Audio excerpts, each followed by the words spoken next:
Jesus encourages us to pray by showing us that our Heavenly Father is better than our earthly father and will far more certainly give us good things than any human father would. There is no evil in our Heavenly Father. There is evil in every earthly father. This is very important. Fathers need to hear this. Wives need to hear this. Children, grown children need to hear this. Verse 11, let's read it carefully. Think on it deeply. If you then who are evil. Now, that's quite unflattering, blunt, the way Jesus is most of the time. I mean, just picture yourself. I'm John. I'm the apostle of love. Don't talk to me that way. I feel beat up. Why do you do this?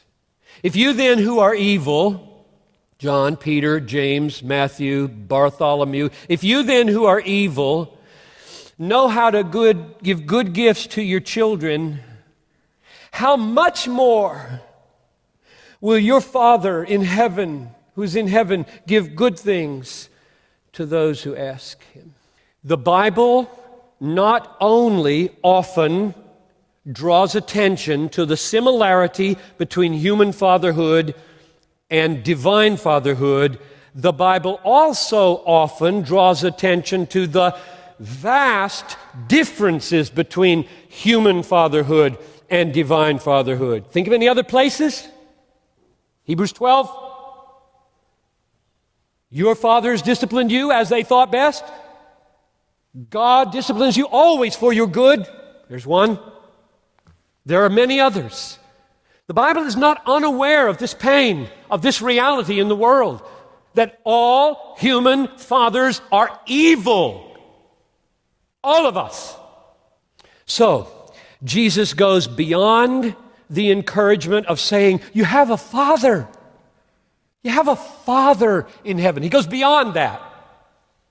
And he says, you have a perfect father who has no evil.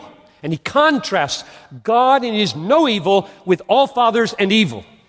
So if you had the very best father, you got a good thing coming. God is 10,000 times better than your good father. In fact, I'm tempted to walk over to the wall, put my nose against the wall a little millimeter away and say, there's the difference. I'm going to get all mixed up here because I hadn't thought this through. The difference between a good father and a bad father is this, and the difference between God and the best father is infinite. That'd be the way to say it. So you think there's a huge gap between the bad father and the father you wish you'd had, and it's really big? Well, compared to how much better God is than the best father, makes that difference very small. Don't ever limit your understanding of the fatherhood of God to the experience of your own father, no matter how good he was or bad. Rather, take heart that God has none of the sins of your father, none, and has none of the limitations of your father, and has none of the weaknesses of your father, and has none of the hang-ups of your father, none of them. And the point Jesus is making is that even fallen fathers give good gifts. Usually. Almost everywhere in the world, in spite of sin, in spite of evil, fathers generally are jealous for the good of their children.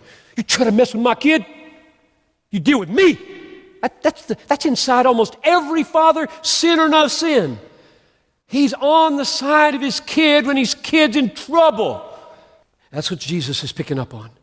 He said, now, if your father, sinner though he be, though you're all evil, if you know how to do anything good for your kid, just think of how much more your perfect Heavenly Father is eager to do good things for his children. So let that land on you.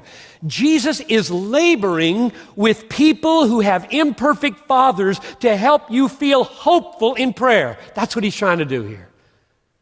He's trying to get kids, grown kids, 40-year-old kids who have nothing but horrible memories on your face, full of hope that the one in heaven is 10,000 times better. That's what he's trying to do. Would you hear him? Would you hear him? And would you believe him? He really wants you to pray, and he wants you to pray full of hope that your Father in heaven will hear you